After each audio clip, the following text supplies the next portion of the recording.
Hi friends, அனைவருக்கும் இனிய காலை வணக்கம். இன்றைக்கி பார்த்திங்கன்னா வாசலில் பிள்ளையார் வச்சாச்சு. 3 நாள் பிள்ளையார் வச்சுட்டு செவ்வாய்க்கிழமை பொங்கல் வச்சு சாமி கும்பிட்ணும்.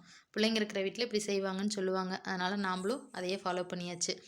அப்புறம் பிள்ளையார் வச்சு சாமியெல்லாம் கும்பிட்டு வந்து சத்து மாவு கஞ்சி வைக்கலான்ட்டு ரெடி பண்ணிட்டு இருந்தாங்க ஃப்ரெண்ட்ஸ். அப்புறம் பாப்பா இருந்துட்டு, அம்மா எனக்கும் கொஞ்சம் கஞ்சி கொடுங்க, மதியம் சாப்பிட்டுக்கிறேன், இப்போ கஞ்சி குடிச்சிக்கிறேன்னு சொல்லியிருந்தா. சரின்ட்டு அவளுக்கும் சேர்த்து கஞ்சி வச்சுட்டு ஆளுக்கு கொஞ்சமாக குடிச்சிட்டோம். பாப்பாவுக்கு லீவ் விட்டாங்க. திங்கட்கிழமை பொங்கல் செலிப்ரேஷன், அந்த அன்னைக்கு ஒரு நாள் மட்டும் ஸ்கூலு, அதுக்கப்புறம் ஒரு வாரம் லீவு. அதனால் அவளுக்கு கொஞ்சம் லேட்டாக தான் எந்திரிச்சா. அப்புறம் எந்திரிச்சு எனக்கு கொத்தமல்லியெல்லாம் க்ளீன் பண்ணி கொடுத்துருந்தா சட்னி அரைக்கிறதுக்கு. அதுக்குள்ளே நான் சாதம் வடிச்சிட்டு சட்னி அரைக்கிறதுக்கு எல்லாம் க்ளீன் பண்ணி கொடுத்துருந்தா. அப்புறம் நான் வெங்காயமெல்லாம் தொளிச்சிட்டு சட்னி அரைக்கிறதுக்கு எல்லாம் ரெடி பண்ணிட்டேன். கடலப்பருப்பு, ஜீரக மிளகு, வரமிளகா போட்டு வறுத்து எடுத்துட்டு, அப்புறம் வெங்காயம், தக்காளி, நம்ம க்ளீன் பண்ணி வச்சுருந்தா கொத்தமல்லி தழை எப்பவுமே க்ளீன் பண்ணதுக்கப்புறம் கொஞ்சம் நேரம் தண்ணியில் போட்டு வச்சுருந்தோம்னா அந்த மண்ணெல்லாம் அடியில் தங்கிடும்.